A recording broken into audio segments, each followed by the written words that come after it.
ऊपर चली गई, फलानी दुनिया में मईशत नीचे चली गई। और ये गुफ्तगू सुनते वक्त मुझे सिर्फ ये ख्याल आ रहा था, ये वज़ीर ख़जाना साहब जो गालिबन पाकिस्तान से नीदरलैंड्स और फिर नीदरलैंड से वापस पाकिस्तान इंपोर्ट किए गए थे,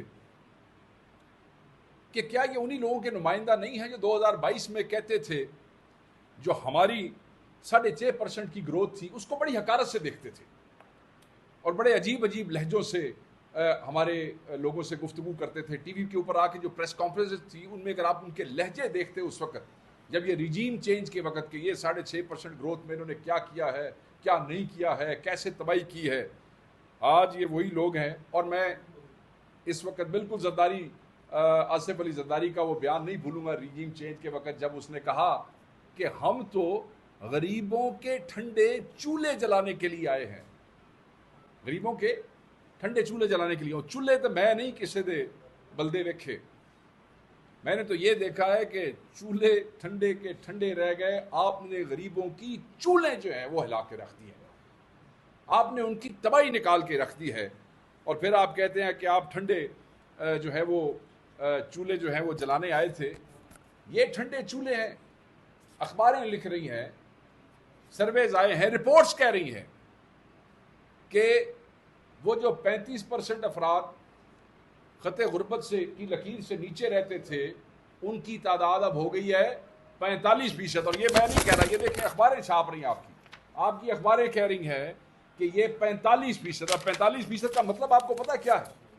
45% का मतलब है कि तकरीबन पिछले 3 सालों में, जब से इनकी ये हुकूमत एक नहूसत के तौर पे पाकिस्तान पे मुसल्लत हुई है, पिछले 3 सालों में लगभग 2,90,00,000 से 3 करोड़ के करीब लोग जो हैं खते गुर्बत की लकीर से नीचे चले गए हैं। ये ठंडे चूल्हे जलाए जा रहे हैं कि 3 साल में 3 करोड़ लोग जो हैं वो खते गुर्बत से नीचे चले गए हैं। ये वो विजिट्स हैं जिनको लाया गया था नीदरलैंड से पाकिस्तान की इकॉनमी मईशत बेहतर करने के लिए, गरीब की हालत बेहतर करने के लिए, चूल्हे जो हैं वो जलाने के लिए। 3 करोड़ का मतलब है कि तमाम गल्फ कंट्रीज की आबादी 3 करोड़ नहीं है, न्यूजीलैंड की आबादी भी 3 करोड़ से कम है। दुनिया में कितने मुल्क हैं जिनकी आबादियां 3 करोड़ से कम हैं? और हमारे ये जो जादूगर हैं इन्होंने ये इंश्योर किया कि 3 सालों के अंदर पाकिस्तान के अंदर एक मुल्क नहीं कई दुनिया के मुल्कों की आबादी से ज़्यादा आबादी को जो है वो खते गुर्बत की लकीर से जो है वो नीचे कर दिया जाए। इकनॉमिक सर्वे जो है उस पर अगर बात करें तफसीलन तो मेरे दोनों भाई बात करेंगे, उमर भाई इस पर ज़्यादा कमांड रखते हैं। इसको हम 3 हिस्सों में देख लेते हैं।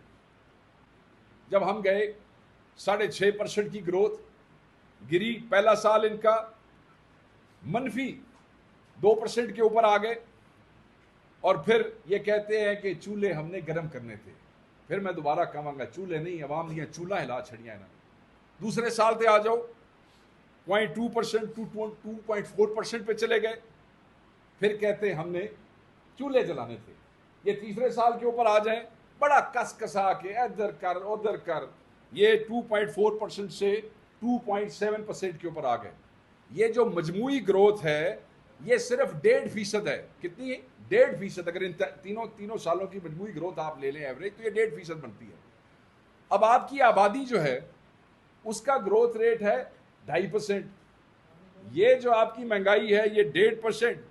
एवं ही तो नहीं ना 35% to 45% हो जाता, एवं ही तो नहीं 3 सालों में जो लोग हैं वो 3 करोड़ लोग जो है खते गुर्बत से नीचे चले जाते हैं। और ये हमें दिखा रहे हैं कि ये मुल्क को संवारने के लिए आए थे, ये मुल्क को बेहतर करने के लिए आए थे।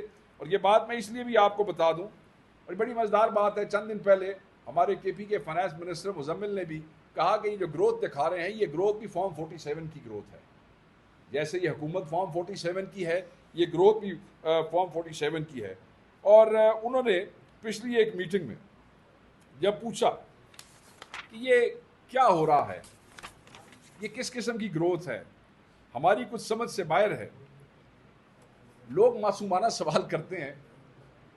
इधर क्योंकि लोगों का मुआश ख़त्म हो गया है, मुआशी तौर पे लोग यतीम हो गए हैं, तो मैं आज इन आंदे को मासूमाना नहीं, उमर साहब इनसे हम यतीमाना सवाल पूछेंगे। इस वास्ते कि मुआश यतीम हो गया, बंदे मुआशी तौर पर यतीम हो गए, मासूम तो पहले ही सी मासूम मस्कीन होने यतीमा वाले सवाल ना दे कुल पूछने।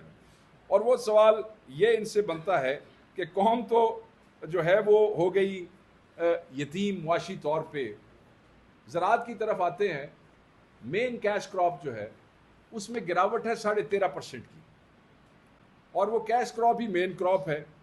वो जो दूसरी फसलें आती हैं उसके अलावा वो जो वैसे गिनती में डालते हैं, दैट इज़ 4.8% का इन्होंने ग्रोथ दिखाई है। वो मेन कैश क्रॉप में नहीं आते, वो नंबर अपनी मर्जी का होता है, अपनी मर्जी का नंबर पा देते हैं। और माल मवेशी, उसकी ग्रोथ इन्होंने दिखाई है 4.7%।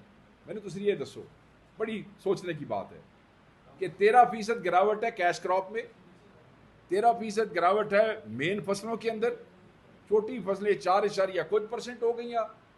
ते मवेशी जी है उन्होंने ग्रोथ 4.7%। बंदे दे खाण नूं रोटी कोई नहीं, बंदे दे कोल पैसे कोई नहीं, ना बिजली का बिल देने दे जिमीदार के पास, ना पेस्टिसाइड खरीदने के, ना उनके पास पैसे हैं अपना बीज के, बिजली का बिल वो ट्यूबवेल का बिल वो नहीं दे सक रहे हैं। ये माल मवेशी की ग्रोथ जो है, ये ग्रोथ भी फॉर्म 47 की ग्रोथ है।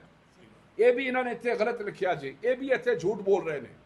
तुसी पहले कैश क्रॉप देख लो, मेन क्रॉप, और फिर ये देख लें वो कैसे देखें सर्वाइवल जो होता है ना जिमीदार का, जब वो उधर से नुकसान उठाता है तो वो फिर इस तरफ आता है। अगर वहां से कुछ आ नहीं रहा तो यहाँ से जा कैसे रहा है, ये ग्रोथ कैसे हो रही है। तो ये मैं सिर्फ वो कह रहा ना, ये भी यतीमाना सवाल दे विचों एक सवाल है। ये जो बैठे हैं नीदरलैंड्स वाले जो मिनिस्टर साहब हैं, इनको इस बात को एड्रेस करना चाहिए माजरत खाना तरीके से बातें करने से। और देखें, ये पहली दफ़ा है कि इन 3 सालों में कोई फ्लड तो नहीं आया मुल्क से, कोई फ्लड नहीं आया, कोई ऐसा जल्जला नहीं आया, कोई ऐसी आसमानी आफत नहीं आई जिसकी वजह से आपकी फसलें जो हैं वो इफ़ेक्ट होती हों, जिसकी वजह से आपके दरिया जो हैं वो इफ़ेक्ट होते हों।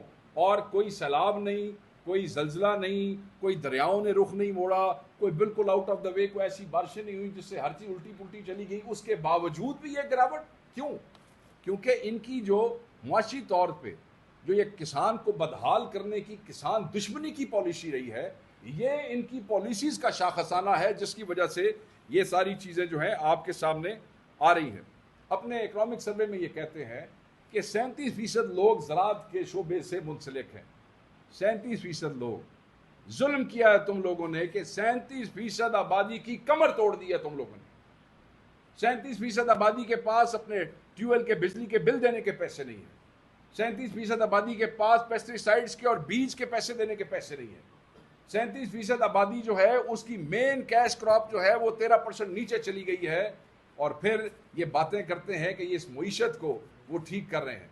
37% लोगों को तबाह करने वाले, हम तो पहले कहते रहे हैं, आपको याद होगा कि जो किसान दुश्मन है वो पाकिस्तान दुश्मन है, और ये पाकिस्तान दुश्मन है क्योंकि ये किसान दुश्मनी कर रहे हैं और ये इनकी पॉलिसीज़ के अंदर। तीसरी तरफ लार्ज स्केल मैन्युफैक्चरिंग, आप ये देखें कि मनफी वो जो है वो 1.5% है मनफी, ये है लार्ज स्केल मैन्युफैक्चरिंग। साथ ही छोटी संदें वो कह रहे हैं कि 8% जी है वो वध गई ने। LSM जो है वो चली गई है मनफी 1.5% थे, तो जी छोटी सनद है वो चली गई है 8% की ग्रोथ। ये भी फॉर्म 47 है, ये भी झूठ है। ये कैसे मुमकिन है? इंडस्ट्रीज एक दूसरे को कॉम्प्लीमेंट करती हैं। ऊपर वाली इंडस्ट्री का आपने बिठा के माइनस में ले गए, तो नीचे तुसी अपने घरों पूरा कर देता सारा कुछ, नीचे आप उसको कह रहे हैं कि वो ग्रोथ में चली गई है। मैं ये समझता हूँ कि ये जो हुकूमत की समाई का आप ले लेते हैं ग्रोथ, ये कहते हैं जी 1.5% है, 3 समाइयाँ जो पहली उसकी ग्रोथ 1.5% है, ये 2.7 के में होनी चाहिए। ये कहते हैं जी कि जो आखिरी समाई होगी वो 5.4% ग्रोथ होगी। अच्छा, हमारे वजीर ख़जाना ने पूछा, ये जो अभी NFC की मीटिंग हुई है, कि जनाब ये हमें हिसाब आप पूरा तो करके दें। KP के वजीर ख़जाना ने पूछा कि 3 समाइयाँ 1.5% तो सीधा जंप जड़ा है 2.7%, ये कैसे? तो उन्होंने कहा बात ये है, और ये बड़ा ही इंटरेस्टिंग जवाब है। ये बड़ा इंटरेस्टिंग जवाब इसलिए है, वज़ीर आज़म के सामने बात हुई ना, लोग आके तो करनी इसलिए। वहाँ प्लानिंग वाले भी आपको पता है बड़े प्रोफेसर इंजीनियर बैठे हुए वहाँ पे, उन्होंने जवाब दिया, अरस्तु बैठे हुए, उन्होंने जवाब दिया कि जनाब वो बिजली की प्रोडक्शन वध गई है, है, बिजली की प्रोडक्शन बढ़ गई है, समझ नहीं आई। तो कुछ समझाए ना कि ये आखिरी समाई में कैसे 5.4%, 2.7 के ऊपर लेके जाए। उन्हें कहा जी गल ये है 28.88% इलेक्ट्रिसिटी एंड वो कह रहे हैं, वो ये कहते हैं, बड़ी मजे की बात है, 30% वो क्यों कह रहे हैं, ये उसका रीजन आप, हम भूल गए थे वो जो सोलर नहीं लगे हुए आपकी छतों पे, वो कहते हैं पहले जी ओदी प्रोडक्शन सी, वो प्रोडक्शन हम अपनी ग्रोथ में नहीं डालते होते थे, हम भूल गए थे। अब हमने वो जो आपकी छतों पे सोलर लगे हुए हैं उनकी वो 30% की जो है वो हमने डाल के ग्रोथ पूरी कर दिया, और वो बिजली ज्यादा होगी, और उसकी वजह से फिर 5.4% पा के 2.7 पूरा। वो तुसी मामे लगते हो, मेरी छत के ऊपर जो सोलर लगा हुआ है वो तो मैंने तुम्हारे से तंग आके लगाया है, तुम्हारे से तंग आके इसलिए लगाया है कि अब आप मुझे बताएं, आप लोगों के घरों में जो लोग पंजाब के अंदरून उसमें बैठे हैं, पंजाब के शहरों में, केपी के शहरों में, बाकी सिंध में बिजली कितनी आती है और कितनी नहीं आती है, और ये कह रहे हैं कि हम समाई आखिरी पूरी करेंगे क्योंकि बिजली बढ़ गई है 30%। जो सोलर हमारी छतों पे लगे हैं वो हमने तुमसे तंग आके लगाए हैं। एक तो बिजली सस्ती नहीं है, दूसरा बिजली अवेलेबल नहीं है, तुम्हारा उन छतों से और उन सोलर प्लेटों से कोई लेना देना नहीं है, वो तुम्हारी कार्रवाई नहीं है, वो तुम्हारी ग्रोथ नहीं है, वो लोगों ने अपने पैसे लेके अपनी जाती जेब से अपनी बिजली प्रोड्यूस की है। हुण तुसी साड़ियां छत्तां पा के ते अपनी ग्रोथ पेश कर रहे हो, ये इनके हालात है इस वक्त। अल्लाह ही इनको पूछेगा और पूछ रहा है आहिस्ता आहिस्ता। इनका उस ग्रोथ से कोई लेना देना नहीं है। ये मैंने आपको बताया कि एक मज़ाहिया सी जवाब वज़ीर आज़म की मौजूदगी में मिला। देखिए अगले साल मैं अब क्या तबसरा करूं कि एक, देखिए महंगाई बढ़ने के दो तरीके हैं। एक तो अगर आपकी कुव्वत खरीद कम हो जाए या आपकी आमदनी कम हो जाए। पिछले 2 सालों से मुसलसल 60% आपकी महंगाई में इजाफा रहा। इस साल 4.7%। साथ ही जो आपकी कोर इन्फ्लेशन है वो कोर इन्फ्लेशन पहुंच गई 11.7% के ऊपर। मुझे आप ये बताएं, ये कहते हैं महंगाई कम हो रही है, ये कहते हैं चीज़ें बेहतर हो रही हैं, जब आपकी कोर इन्फ्लेशन 11.7% है और आपकी महंगाई में बढ़ावत आ रही है, तो ये आप लोगों को कैसे कहते हैं कि आप गरीबों के ठंडे चूल्हे जो थे वो जलाने के लिए आए हैं? तुसा तो गरीबा का सत्यानाश कर छड़िया जी। तुसा तो जी इकॉनमी का ग्रोथ रेट कहाँ था, आपने उसको तबाही के ऊपर आप लेके आ गए हैं। बाकी बहरहाल अगर वजीर ख़जाना इंटेलेक्चुअली ऑनेस्ट होता तो सबसे पहले ये बताता, बात शुरू करने से पहले इंटरनेशनल मईशतें हमें ना बताता। अगर ये इंटेलेक्चुअली ऑनेस्ट होता तो हमें ये बताता कि कोर इन्फ्लेशन इज 11.5%। हिम्मत करता ना, उसके ऊपर फिर आगे आप सवाल करते तो फिर इसको पता लगता कि ये इकनॉमिक सर्वे और पाकिस्तान पेश कर रहा है महंगाई कम हो गई है। खेत स्वा, कोई महंगाई कम नहीं हो रही है। देखें हम सब मुसलमान हैं, मुसलमान मुल्क है, कुर्बानी हमारे ईमान का हिस्सा है। किसी की इस्तात है, किसी की इस्तात नहीं है। बंदे पैसे इकट्ठे करते हैं, बंदे कोशिश करते हैं कि बंदे कुर्बानी का जानवर लें और कुर्बानी करें। पहली दफ़ा 30% जानवर मंडियों से ट्रकों में लोड होके वापस किसान के घर गया पूरे पाकिस्तान में, पहली दफ़ा। तो ये जो किसान का जानवर किसान के पास वापस गया है, जिसको उसने पूरा साल खिलाया है, जिसको उसने पूरा साल पिलाया है, दो चीज़ें सामने आ गई। एक तो किसान का सत्यानाश कर छड़िया तुसी, ठीक है, और दूसरा उन लोगों की कुव्वत खरीद देख लें जो ये इकॉनमी की पिक्चर दिखाने की कोशिश कर रहे हैं कि लोग ऑब्वियसली खरीदने जोगे नहीं थे, अफोर्ड नहीं कर सकते थे, तो 30% जानवर जो है वो वापस चला गया। और ये यहाँ पे फिर मैं दोबारा कहूँगा, जो किसान दुश्मन है वो पाकिस्तान दुश्मन है, और ये है पाकिस्तान दुश्मन। रेमिटेंसेज आ रही हैं 3 सालों में 3 मिलियन लोग पाकिस्तान छोड़ के चले गए। खुशी नल गए ने, जिसको अच्छा रोजगार यहाँ मिलता हो, जिसका सिक्योर कारोबार यहाँ पे हो, जिसके बच्चे पेट पढ़ते हो, जॉब अपॉर्चुनिटीज हो, ग्रोथ के मौके हो, पाकिस्तान छोड़ के क्यों जाएगा भाई? 3 सालों में 30 3 मिलियन लोग जो हैं, ये एक रिकॉर्ड, अगर आप इनकी रिपोर्ट्स उठाएं, ये भी एक रिकॉर्ड माइग्रेशन है। और ये क्यों हुई है? हालात से तंग होके लोग इस मुल्क को जो है वो छोड़ के चले गए। और होने दसा दोनों ये टिकट और वीज़े अगर आसान हो जाएं तो इस साल 3 मिलियन और यहाँ से चले जाएंगे। ये तो आपको रुकावट है, कोई टिकटा महंगियाँ हो गई ने या कोई वीज़े जड़े औखे हो गए ने। अगर ना हो तो इनकी पॉलिसी से तंग होके बंदे और 30 लाख इसी साल जाने के लिए तैयार हो जाएंगे। ये इन्होंने हालात कर दिया। बहरहाल मुझे तो ये उम्मीद थी कि जनाब ये बताएंगे कि कर्जे के हवाले से कुछ बताएंगे। मैं बस अब क्योंकि बात ख़त्म करने वाला हूँ, उमर भाई इस पर बात करेंगे। मेरा ख्याल से बड़ा समझदार आदमी है, कुछ अनवे भी दसेगा को माल शाल कितना लिया कितना देता। वो हमें तो हकारत से देखते थे ना 6.6% पे। तो ये जो अरस्तू हैं इन्होंने क्या किया, तो पता ये चला कि जदों असी गए सा 2022 43,500 अरब का कर्जा था। ठीक है जी, बिलियन का कर्जा था रुपए का। इस वक्त कर्जा 75,000 अरब है। इसका मतलब क्या होया? इसका मतलब ये होया कि 3 सालों के 31,500 बिलियन रुपीस कर्जा लिया। अब इसका मतलब क्या हुआ? इसका मतलब ये हुआ कि जब से पाकिस्तान बना है 75 सालों में, वो कर्जा है 43,500 और 3 सालों का कर्जा है 31,500 अरब।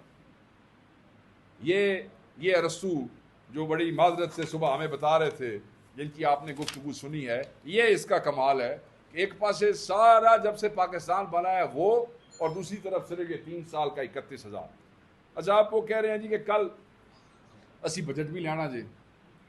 बजट बड़ा अच्छा बजट है जी, महंगाई कम हो गई है। ये पहली दफ़ा ऐसे है कि जो डेवलपमेंट के तरक्याती अखराजात जो हैं वो सूबों के ज़्यादा थे, वफाक ने थोड़े ने। 1000 जो है अरब जो है 1100 अरब जो है या 1000 अरब वो इनका है वफाकी हुकूमत का, और 1200 अरब जो है वो है पंजाब हुकूमत का। जहां आपकी डेवलपमेंट स्पेंडिंग भी प्रोविंशियल उससे कम है। आप कह रहे हैं कि बजट बेहतरीन हो गया है, मुआशी तरक्की हुई। मुआशी तरक्की है थोड़ी डेवलपमेंट स्पेंडिंग थोड़े सूबे तो भी घट गई जे। ये डेवलपमेंट में आपने तरक्की की है।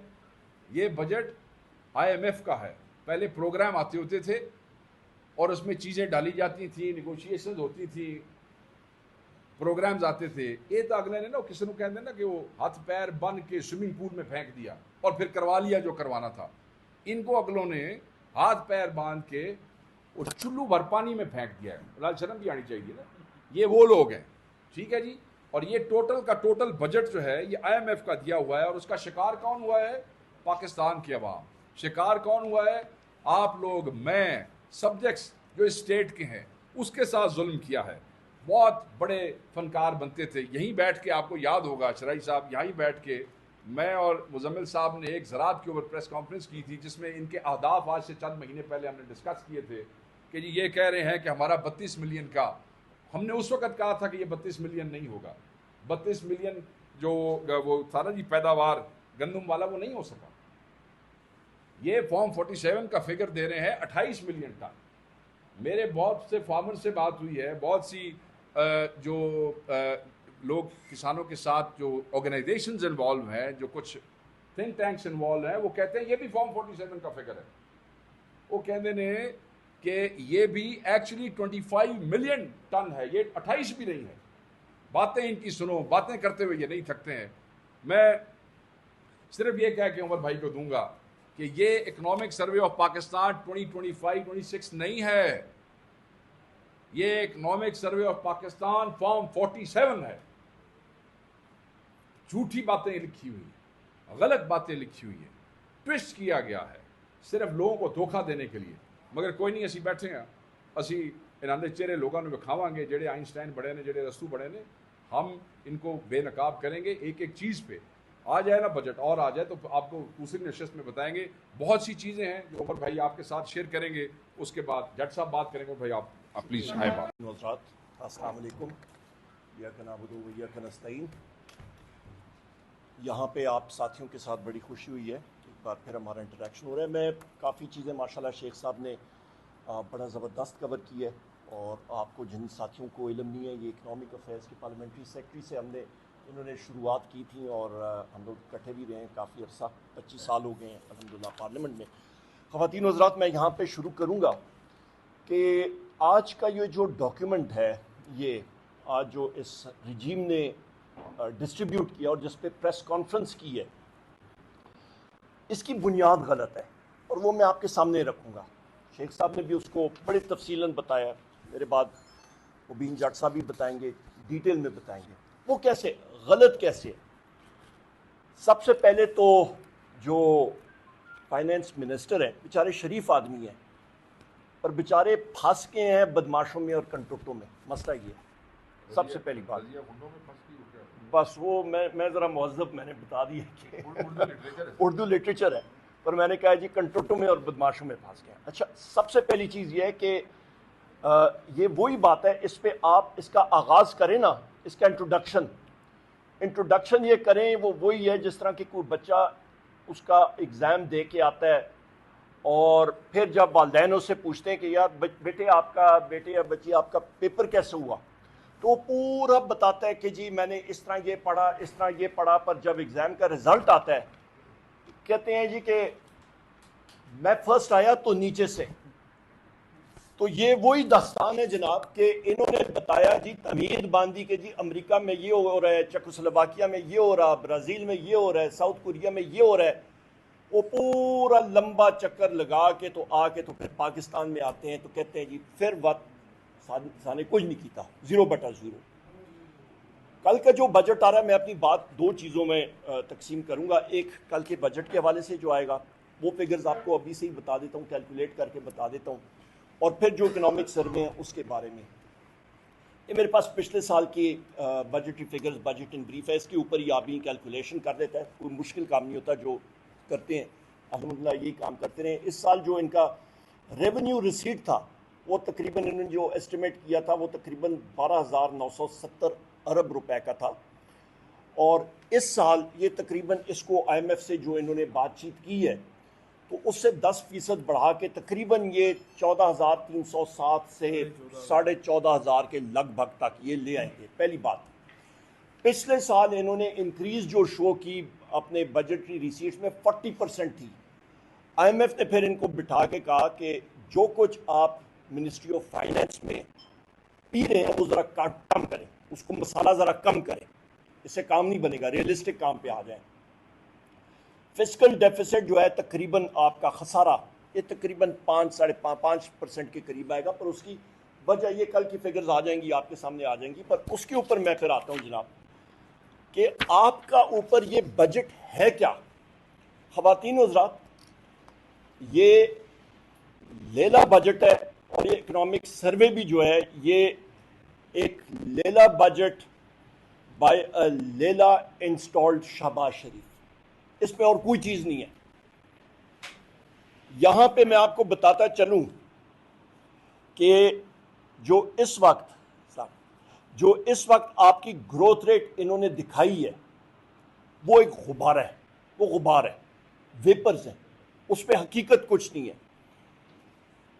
और ये ग्रोथ रेट 3 सालों की भी आप ग्रोथ रेट या देखें 2023 से लेकर 2025 तक, तो ये तकरीबन एवरेज आ जाती है 1.7%, 1.7%, जो कि 1992 से सबसे कम है, 1952 से।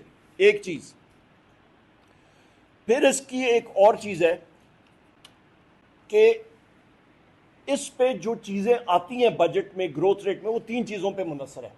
आपकी ज़रात के ऊपर इन्होंने मेजर क्रॉप जो आपके गंदम हो गई, मकई हो गई, चावल हो गई, चीनी, शुगर केन, गन्ना हो गया, ये मेजर क्रॉप्स आपकी आती हैं, जो सारी की सारी मंफी, तो मेरे भाई शेख वकास अकरम साहब ने आपको बताया। तो वो कहाँ से फिर ज़रात में आती है।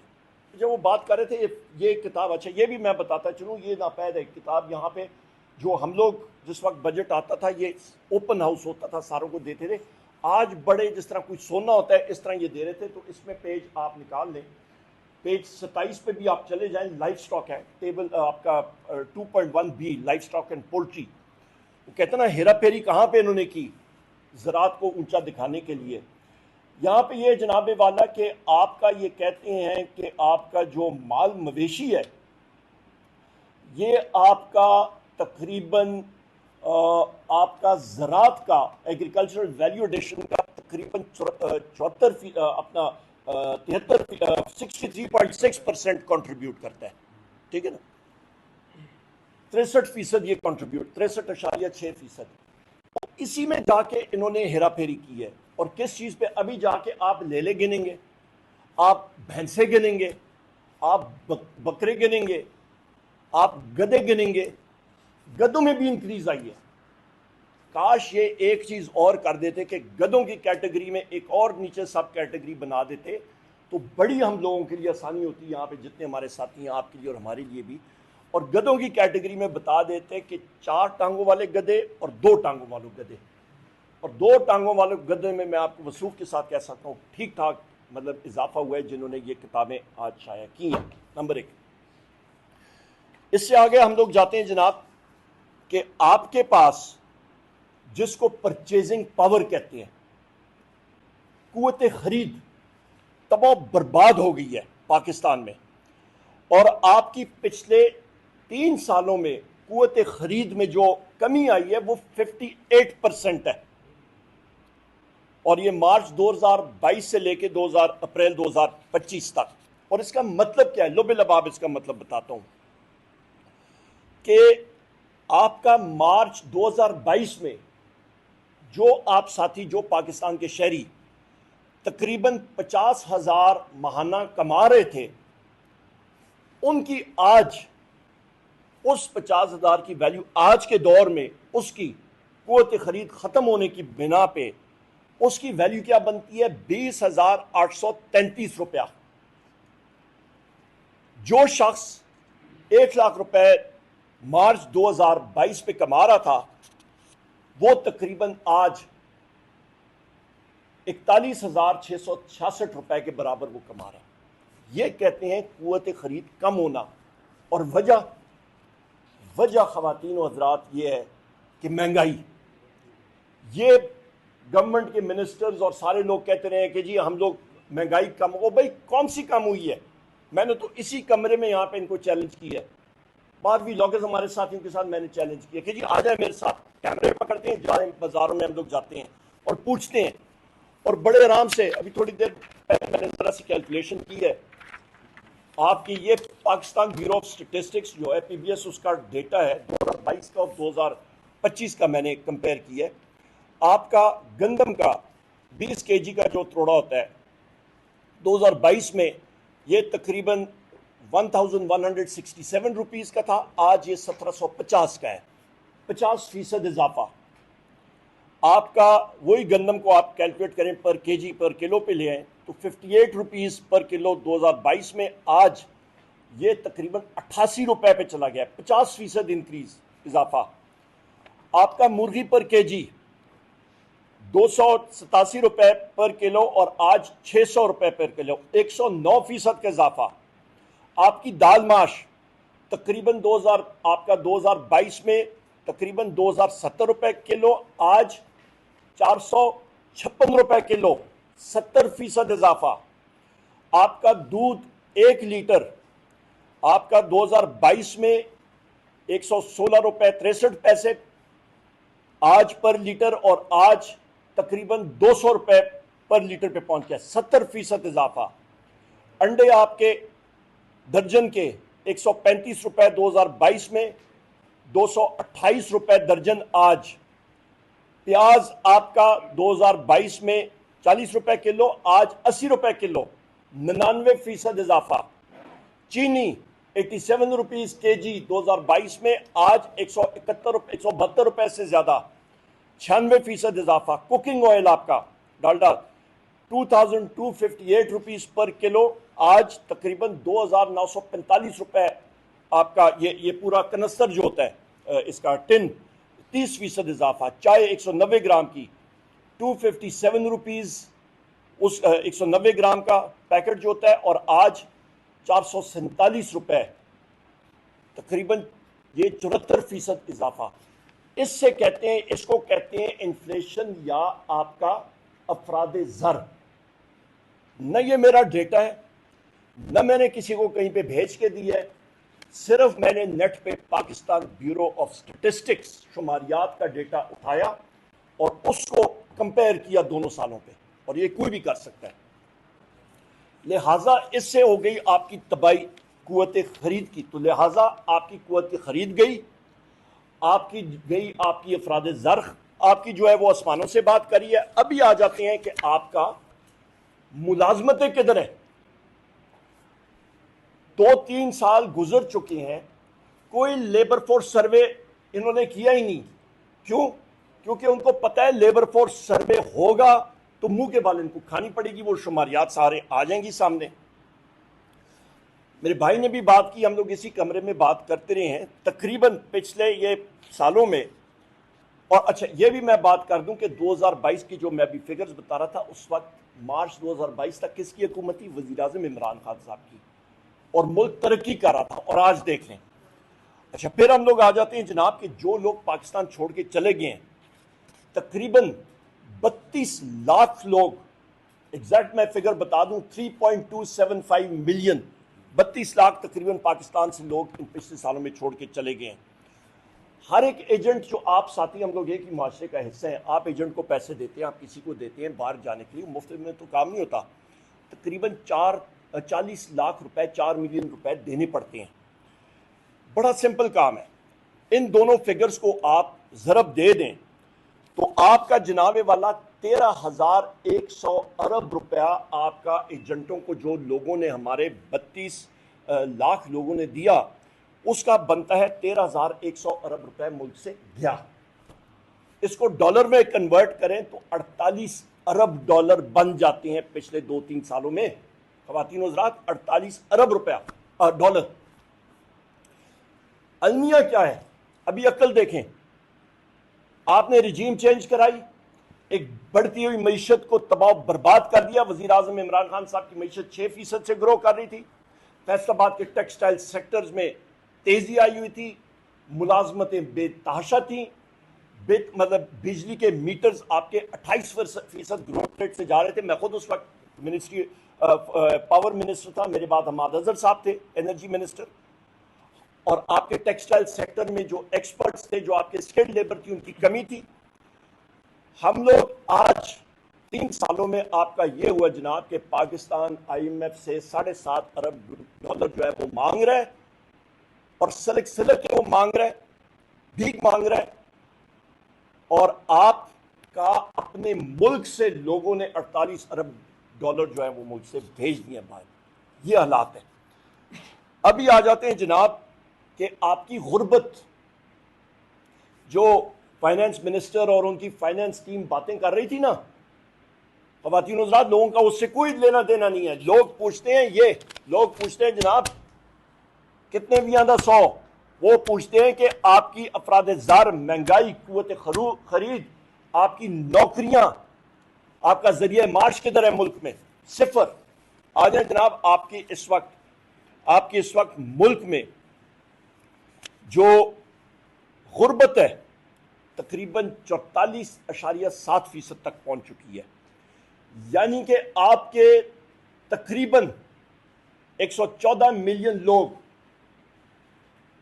यानी कि 114 मिलियन लोगों का मतलब क्या है? तकरीबन 11.4 करोड़ लोग, आबादी आपकी उस सतह गुर्बत से नीचे चले गए। ये हालात है। आबादी आपकी कितनी? 24 करोड़ के करीब, 23-24 करोड़, और 11.4 करोड़ लोग आपके सतह गुर्बत से नीचे चले गए। अच्छा फिर आते हैं आपका जनाब जो बात ये करते हैं जी रेवेन्यू टारगेट। मैंने कहा है ना जी कि IMF ने कहा यार कोई इंसानों की कुछ सोच करो। 40% आपने रेवेन्यू टारगेट अपना मतलब कर दिए, और वो भी आप मीट नहीं कर सकें। रेवेन्यू शॉर्टफॉल ख़वातीन व हज़रात इस साल जो होगा वो 1250 अरब रुपए का है। आप पूरे नहीं कर सके। कौन सी मईशत, किस बारे में? और जो लगा भी रहे हैं वो भी आपके ऊपर इनडायरेक्ट टैक्सेस, उसके ऊपर भी मैं आता हूँ। अच्छा फिर ज़राअत के शोबे में मेरे भाई शेख वकास साहब ने, माशाल्लाह इनका हमारी पार्टी की तरफ से भी ये ज़राअत को देख रहे हैं। मोटी मोटी आपको बात करता हूँ। एक शख्स है जिसका नाम है मोहसिन नकवी, सुना होगा नाम साथियों ने, आपने सुना होगा मेरा ख्याल है, सुना है? सुना है? आपने सुना है शेख साहब? सुना है? वो निगरान वजीर आला भी था पंजाब का, वो भी आपको याद होगा। तो आपको याद होगा कि यूक्रेन से गंदम के जहाज समुंदर में थे, तो इन्होंने डील शील करके तो वो जहाज जो है समुंदर से उन्होंने इधर मंगा लिए पाकिस्तान में। पिछले साल की मैं बात कर रहा हूँ। वो जहाज जब पाकिस्तान में इधर आए 450 अरब रुपए का टीका लगा, और वो किसको लगा? पंजाब के काश्तकारों को, मेरे इन भाइयों को। हम केपी वाले फिर भी बच रहे, पर सीधा सीधा वो स्टीरॉयड का टीका जो है मोहसिन नकवी साहब ने और इनके सारे हवारियों ने और बाकी लोगों ने वो पंजाब के काश्तकारों को लगा दिया। हुआ क्या? गंदम उन्होंने कहा जी जो हम लोग इंपोर्ट कर रहे हैं, जो यूक्रेन का वो गोलों की उसमें मुश्क होती थी, बदबू होती थी, वो गंदम जो है वो मार्केट में, और जो पाकिस्तान की ताज़ा बेहतरीन गंदम थी वो उन्होंने ली नहीं, वो उधर ही आपके काश्तकारों के पास। इसका अच्छा, फिर उन्होंने इंक्वायरी उसकी की, और इंक्वायरी खुद ही अपने लोगों से इंक्वायरी की और उसको रफू दफू कर दिया। फिर आपको मैंने बता दिया कि आपके सारे ज़राअत के सारे शोबे में माँ सिवा आपके माल मवेशी का और डिटेल में मैं चला जाता हूँ, बता देता हूँ। फिर जनाब आज वो कह रहे हैं जी एक्सपोर्ट सर्विस सेक्टर, आपकी 3 सेक्टर्स हैं, मैन्युफैक्चरिंग है, सर्विसेज, एग्रीकल्चर। ज़राअत पे मैंने बात कर दी है, सर्विस सेक्टर पे बात करता हूँ, फिर ज़राअत अपना मैन्युफैक्चरिंग पे बात करूँगा।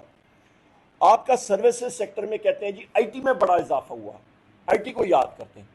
और भाईजान आईटी में आपका जो फिक्स टैक्स रिजीम है उसके बारे में मुबीन साहब माशाल्लाह बड़े मेरे मेहनती भाई हैं फाइनेंस कमेटी में। ये हमारे साथी मुबीन जट साहब और उसामा मिल्ला साहब बहुत बेहतरीन काम करते हैं हमारी पार्टी में भी, और ये डिटेल में आपको टैक्सेस के हवाले से भी बताएंगे कि जो आपका फिक्स टैक्स रिजीम है उस पर टैक्स, जो आपके टेक्सटाइल के लोग हैं और बाकी भी उन्होंने अपनी कंपनीज बनाई हैं, और वो उस सूरत में उस विंडो को अवेल करके तो दिखा रहे हैं कि एक्सपोर्ट जाएगी, कोई नहीं। फिर आप जाते हैं जनाब लार्ज स्केल मैन्युफैक्चरिंग।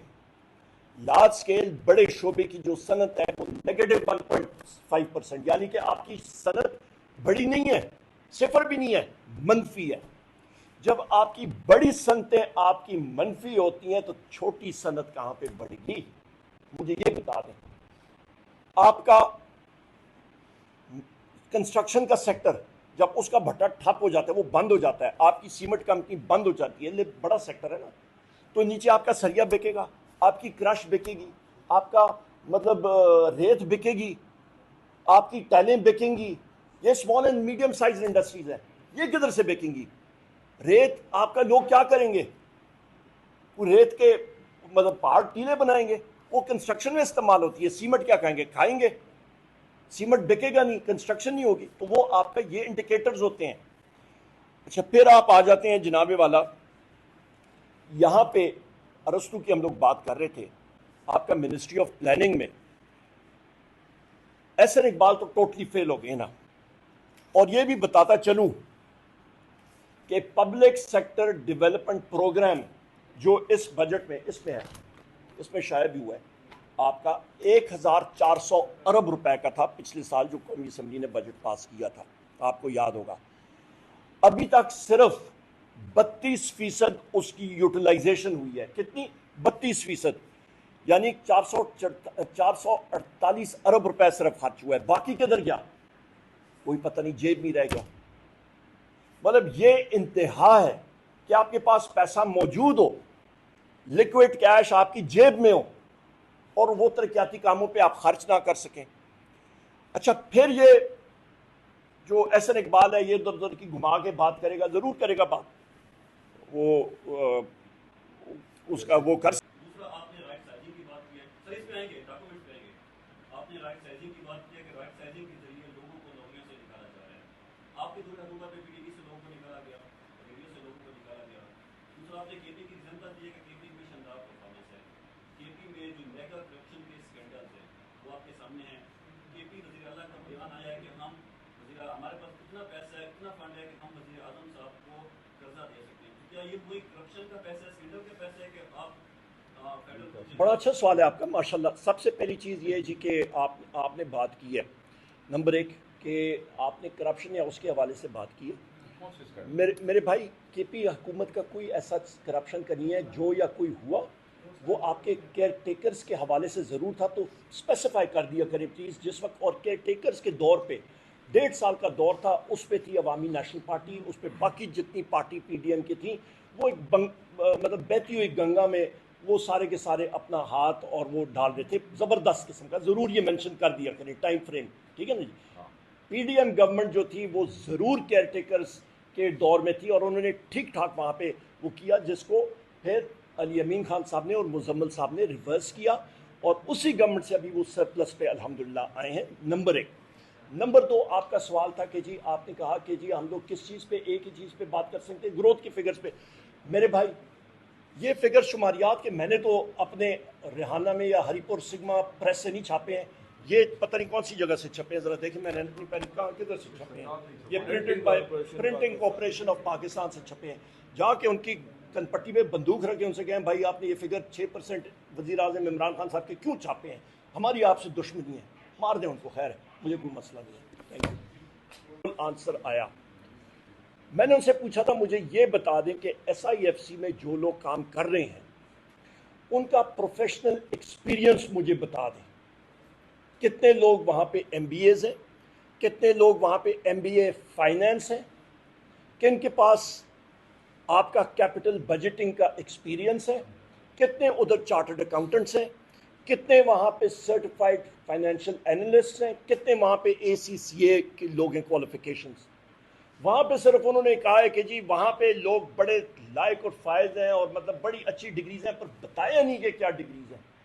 उनसे मैंने ये भी पूछा कि जी वहाँ पे ये मुझे बता दें, हमारी मुलाकात कर दें आपके उसमें कि जी बड़े लायक फायद लोग हैं, कि उनमें से कितने लोगों को नेट प्रेजेंट वैल्यू का, modified internal rate of return का, इंटरनल रेट ऑफ रिटर्न का, कैपिटल बजटिंग का, इन्वेस्टमेंट पोर्टफोलियो एनालिसिस का, आपको पोर्टफोलियो एनालिसिस का कोई मालूम भी है, उनको मार्केट्स थ्योरी के बारे में मालूम है क्या, उनको मालूम है हम लोग क्या कर रहे हैं, कैपिटल मार्केट्स के बारे में क्या मालूम है। कोई उस सवाल का जवाब आज तक नहीं आया और मैं मुंतज़र हूँगा कि वो आके हमारे सामने फाइनेंस कमेटी में बैठे या कहाँ पे बैठे, कि हम साथी जो उस कमेटी के मेंबर हैं हम उनके साथ ज़रा गुफ्त शुनीद कर सकें।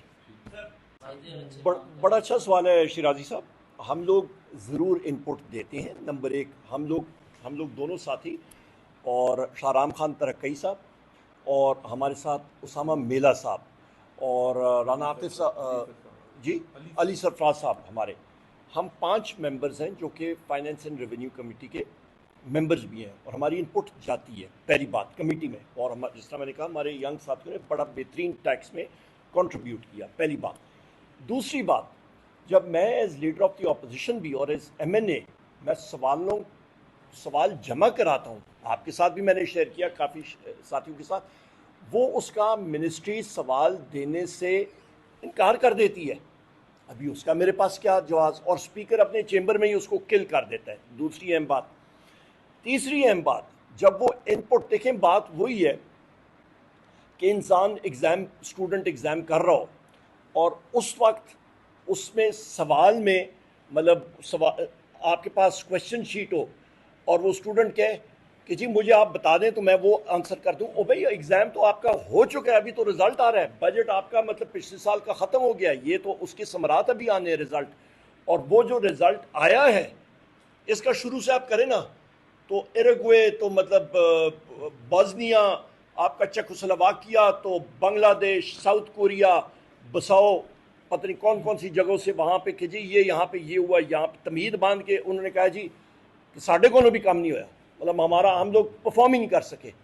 अच्छा, फिर सबसे अहम बात यह है कि फॉरेस्ट्री में ग्रोथ, आपका लाइफ स्टॉक में ग्रोथ, डेटा मुझे बताएं जो जिसको आप फास्ट मूविंग डेटा कहते हैं। Large scale manufacturing negative, common sense की बात है, लार्ज स्केल मैन्युफैक्चरिंग नेगेटिव होगी, स्मॉल स्केल ऑटोमेटिकली नेगेटिव होगी।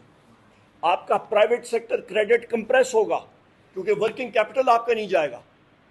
सो लिहाजा इसको इकोनॉमिक टर्म में कहते हैं स्टैगफ्लेशन, कि आपकी इन्फ्लेशन भी, अफराद ज़र भी बढ़ रही हो। आपको मैंने प्रूव किया, डेटा के साथ प्रूव किया। कोई शख्स मेरे साथ आके बैठे, मैं चैलेंज करता हूँ, आ जाए फाइनेंस मिनिस्टर हो, कोई और मिनिस्टर हो, आ जाए मेरे सामने मुकाबला करें, चैलेंज, ओपन चैलेंज, आ जाए टेबल पे।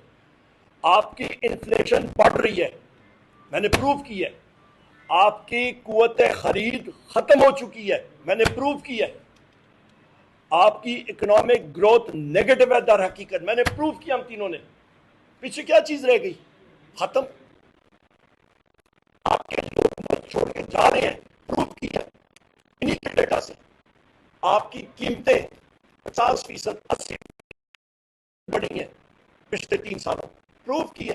तो फिर जब ये सुनने के लिए तैयार नहीं, जब करने के लिए तैयार नहीं, तो फिर अल्लाह खैर सलाम, हम तो इधर ही हैं। ये तो जाके अवाम को नहीं फेस कर सकते।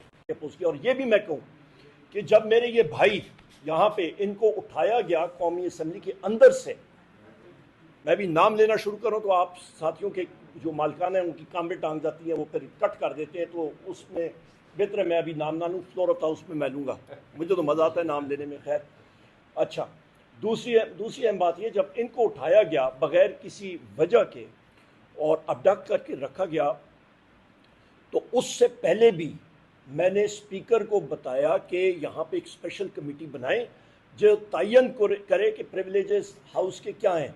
तो उसने वही तजवीज़ ली और उसने एक स्पेशल कमेटी बनाई और उस स्पेशल कमेटी को वेपनाइज किया और साईं खुर्शीद शाह साहब को उसका सरबराह बनाया। और उस स्पेशल कमेटी में कोई फटपटी पे एक नोट लाता था और वो एक नोट बिलावल को मिलता था और वो आता था, ये हुकूमत के तारड़ को देता था और वो आपस में कहते थे अच्छा आपके पास कौन सा वर्जन है, आपके पास कौन सा वर्जन है। न स्पीकर को पता होता था, न तारड़ को पता होता, न बिलावल को पता होता, न किसी और को पता होता। पता नहीं किसको पता था क्या हो रहा है। हम तो उधर देख रहे थे कि कर क्या रहे हैं, और खुद ही अपने पैरों पे कुल्हाड़ी मारी और पाकिस्तान के आइन का बेड़ा गर्क किया और जुडिशरी का भी। बहुत शुक्रिया।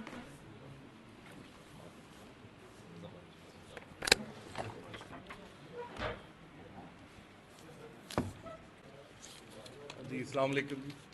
वकास भाई ने और उमर अयूब साहब ने बड़ी डिटेल्ड सारी बातें कर दी हैं। मैं सिर्फ 5 मिनट लूँगा आपके। देखिए, जीडीपी जो है वो तकरीबन तीन चीज़ों से मिलके जो है ना वो बनता है, जिसके अंदर उन्होंने एग्रीकल्चर को 23.4% जो है वो शेयर है जीडीपी के अंदर एग्रीकल्चर का, इंडस्ट्री का 18.07% शेयर है और सर्विसेज का 58.39% शेयर है। इसके अंदर जो आज उन्होंने इकोनॉमिक सर्वे के अंदर फिगर्स बताई, उसके अंदर जो एग्रीकल्चर का 23.4% शेयर है, उसके अंदर लाइफ स्टॉक का 63.6% है, जो उन्होंने पॉजिटिव दिखाया। अब इसे मेजर करने के तरीक़ेकार जो हैं वो एक आम आदमी मेरी समझ से बाहर है कि हम कैसे उसे मेजर कर सकते हैं। वो सारे का सारा उनका एनएसआर जो है ब्यूरो ऑफ स्टेटिस्टिक्स के ऊपर है, वो आगे से किधर किधर से डाटा लेते हैं अल्लाह जानता है। इसके ऊपर भी कोई जो है वो अबहाम है हमें। फिर उन्होंने इम्पोर्टेंट क्रॉप्स जो हैं जैसे कि वीट है, मेज़ है, उसकी नेगेटिव जो है वो ग्रोथ दिखाई है। मुझे ये बताएं, और उसे जो है एग्रीकल्चर के अंदर 17.82% का शेयर दिया। वो आप लोग समझदार हैं, एग्रीकल्चर के अंदर ज़िम्मेदारों का इन्हिसार जो है वो फसलों के ऊपर है। वो गंदम थे, वो मकई थे और ਇਹੋ ਜਿਹੀਆਂ ਮੇਨ ਫਸਲਾਂ ਤੇ ਉਹਨੂੰ 17.82% ਵੇਟੇਜ ਦੇ ਰਹੇ ਹੋ ਤੇ ਲਾਈਵ ਸਟਾਕ ਨੂੰ ਤੁਸੀਂ 63.6% वेटेज दे रहे हो। ये सिर्फ और सिर्फ अपनी एग्रीकल्चर ग्रोथ को पॉजिटिव दिखाने के लिए किया है, और ये पॉजिटिव दिखा के भी वो 0.56% उनकी वैल्यू आई है। इतनी नेगेटिव क्रॉप्स की ग्रोथ थी पाकिस्तान के अंदर, गंदम की और बाकी सारी चीज़ों की, और कॉटन को वेटेज दे रहे हैं 1% ऑफ द एग्रीकल्चर। बड़ी मेजर क्रॉप है, हमारी सारी एक्सपोर्ट्स का इन्हिसार इसके ऊपर होता है। फिर अदर क्रॉप्स हैं जिसके अंदर दूसरी जिसके अंदर आप समझ लें कि ये मस्टर्ड है और कोई उस तरह की चीज़ें समझ लें, उसे 13.8% जो है उसे वेटेज दी गई है और उसकी पॉजिटिव ग्रोथ दिखाई गई है। और ये आपके सामने चीज़ें हैं, उसकी पॉजिटिव दिखा के भी और लाइव स्टॉक को 63.6% जो है उसे वेटेज दे के और उसे 4.6% ग्रोथ दिखा के, और टोटल एग्रीकल्चर की 0.56 ग्रोथ है। नंबर 1। नंबर 2, इंडस्ट्री के अंदर अगर आप आ जाते हैं तो स्लॉटरिंग को 7.69% इधर वेटेज दी हुई है। देखिए, एक साइड पे लाइव स्टॉक को आप उधर एग्रीकल्चर के अंदर भी उसे काउंट कर रहे हो, दूसरी साइड पे स्लॉटरिंग, अब ये बताएं, ये स्लॉटरिंग फिर इंसानों की तो नहीं है, ये किस चीज़ की स्लॉटरिंग है? मतलब अगर जानवरों की स्लॉटरिंग है तो फिर तो लाइफ स्टॉक के अंदर इन्होंने अपना शेयर ले लिया, और वो इतना शेयर ले लिया कि हमारी तो समझ से बाहर है, इतना शेयर बनता नहीं है। किसान की गंदम से, किसान की मकई से, किसान की मेजर फसलों से 3-4 गुना ज़्यादा शेयर लाइफ स्टॉक को मिल गया। इधर भी इंडस्ट्री के अंदर भी, इंडस्ट्री का हिस्सा जीडीपी के अंदर 18.07% है, उसके अंदर स्लॉटरिंग को फिर से 7.69% दे दिया और उसकी पॉजिटिव ग्रोथ दिखा दी। फिर लार्ज स्केल मैन्युफैक्चरिंग, तकरीबन 50% ऑफ द इंडस्ट्री का जो वेटेज है उसका 50% तकरीबन लार्ज स्केल मैन्युफैक्चरिंग है, 44.08% इसकी एक्चुअल वैल्यू है। अच्छा, इसकी नेगेटिव जा रही है ग्रोथ, इसकी ग्रोथ जो है वो इतनी नेगेटिव है, जो पिछले साल थी उससे भी नेगेटिव है, और पिछले साल वाली उससे पिछले साल से भी नेगेटिव थी। तो आप खुद अंदाज़ा लगा लें कि हम किस डायरेक्शन में जा रहे हैं। और लार्ज स्टील मैन्युफैक्चरिंग की जब हमारे फाइनेंस मिनिस्टर ने आज बात की, मैं टॉपिक पे ही रहूँगा, उन्होंने कहा जी इसके अंदर केमिकल और आयरन एंड स्टील इंडस्ट्री जो है, केमिकल और आयरन एंड स्टील इंडस्ट्री जो है इसकी इतनी ज़्यादा नेगेटिव थी, तो इसकी वजह से लार्ज स्केल मैन्युफैक्चरिंग जो है वो नेगेटिव आई है। फिर उन्होंने एक वर्ड यूज़ किया कि जो है वो there is always a devil in a deep. तो बंदा इनसे पूछे कि अगर लार्ज स्केल मैन्युफैक्चरिंग के अंदर आप आयरन एंड स्टील को नेगेटिव या कॉन्ट्रैक्शन की तरफ दिखा रहे हो कि बहुत ज़्यादा नेगेटिव है, तो फिर कंस्ट्रक्शन को उधर ही 12.5% जिसका शेयर है उसकी आप पॉजिटिव ग्रोथ दिखा रहे हो। बंदा इनसे पूछे कि ये डीप इन दी डेविल जो है ये फिर मुझे तो आप लोग ही लगते हैं, ये फिर है क्या? मतलब कंस्ट्रक्शन आपकी ऊपर जा रही है, आयरन एंड स्टील इंडस्ट्री आपकी, ये तो वही हिसाब हो गया ना, सीमेंट भी नहीं बिक रहा, सरिया भी नहीं बिक रहा, ईंटें भी नहीं बिक रही, लेकिन कंस्ट्रक्शन आपकी ऊपर जा रही है। आगे चले जाए तो सर्विसेज सेक्टर जो है उसका 50 ये ऐड कर दूं, 10.4% ग्रोथ थी 2022 में जब हमने छोड़ा, तो इस सेक्टर की लार्ज सेक्टर मैन्युफैक्चरिंग की 10% थी, जो भी माइनस के अंदर है, माइनस में। और ये 50% ऑफ दी इंडस्ट्री है जो जीडीपी के अंदर इसका इंडस्ट्री का 18.07% शेयर है। अच्छा, इन दोनों को मिला लें, एग्रीकल्चर को और इंडस्ट्री को, ये बनता है 41.61% शेयर। बाकी सारे का सारा जीडीपी के अंदर सर्विस सेक्टर का शेयर है, वो है 58.39%। अब 58.39% के अंदर वो कह रहे हैं कि लार्ज स्केल मैन्युफैक्चरिंग भी बढ़ गई, आपकी एग्रीकल्चर भी बढ़ गया, खुद बता रहे हैं अपनी किताबों के अंदर, आपकी मेजर क्रॉप्स जो हैं वो भी चली गई, लेकिन आपकी सर्विस सेक्टर के अंदर एक भी चीज़ ने नेगेटिव नहीं ग्रो किया, सारी की सारी पॉजिटिव ग्रो कर रही हैं। आपकी education, transport, wholesale, retail, hotel, restaurant, banking, finance, जो सर्विस सेक्टर के अंदर, हेल्थ, हालांकि रियल एस्टेट भी वो कह रहे हैं कि पॉजिटिव ग्रो कर रही है। बंदा इनसे पूछे कि आप सिर्फ और सिर्फ ये बता दें कि इस साल, आप लोग भी सुन रहे हैं, मीडिया वाले बड़े समझदार भाई हैं, और भी मुझे जो सुन रहा है, रियल एस्टेट वालों ने बेचारों ने इस दफ़ा कोई कारोबार नहीं छोड़ा, बेचारे जो छोटे काम कर रहे, वच्छे भी ले आए इस ईद के ऊपर रियल एस्टेट वाले, रियल एस्टेट उनकी चल नहीं रही, कोई चीज़ भी, और वो कहते हैं वो पॉजिटिव ग्रो कर रही। यार पिछले साल की या 2 साल पहले की ट्रांजैक्शन देख लें, ये इकरारनामे निकलवा लें, या अपने सब रजिस्ट्रार जो है जितने पाकिस्तान से, उनसे डाटा मंगवा लें, कितने इंतकाल हुए हैं, कितनी ट्रांजैक्शन हुई हैं, और ये फिर भी आज हमें कह रहे हैं रियल एस्टेट भी पॉजिटिव ग्रो कर रही है। मेरी तो समझ से बाहर है। और दूसरी, फाइनेंस मिनिस्टर साहब कहते हैं जी बड़ी अचीवमेंट हुई है, इलेक्ट्रिसिटी चोरी पे काबू पा लिया गया, बड़ी हद तक बड़ी कम हो गई है। उनसे आप पूछें क्या इलेक्ट्रिसिटी चोरी कम हुई है तो कंजम्पशन कितनी है इलेक्ट्रिसिटी की? अगर आपकी इलेक्ट्रिसिटी की कंजम्पशन ही जो है वही 50% रह गई है, तो जाहिर सी बात है फिर चोरी भी उतनी कम हो जाएगी। अगर कंजम्पशन ज़्यादा होगी तो चोरी भी ज़्यादा होगी। अब ये इस तरह की बातें हैं जो हमें बिल्कुल, आप तो ना हमें बेवकूफ़ तो बना नहीं सकते, कौम भी बड़ी समझदार है, वो भी बेवकूफ़ नहीं बनने वाली। फिर उसके बाद इन्होंने जो टैक्स रेवेन्यू टारगेट जो था वो फिक्स किया पिछले साल तकरीबन 13,500 अरब के करीब। इन्होंने IMF की पिछले 2 महीने पहले तरले करके, मिन्नतें करके तकरीबन 1 ट्रिलियन 1,000 अरब के करीब उन्होंने उनसे माफ़ी ली कि इतना हमारे से इकट्ठा नहीं होगा। हमें थोड़ी सी आप जो है गुंजाइश पैदा कर दें कि हम इसे कम कर दें। उमर भाई ने भी बताया, और वो जो इन्होंने गुंजाइश ली अभी इनसे वो भी नहीं हो रहा, और वो ना होने की वजह से ये FBR भी इस वक्त वो क्या कहते हैं कि कसाई बना हुआ है। ये वो ऑर्डिनेंस लेके आए हैं जो गैर आईनी है। ये आपका असेंबली का सेशन चल रहा है, ये 3-4 दिन की ब्रेक है, फिर आपकी असेंबली का सेशन के दौरान ऑर्डिनेंस लेके आए हैं।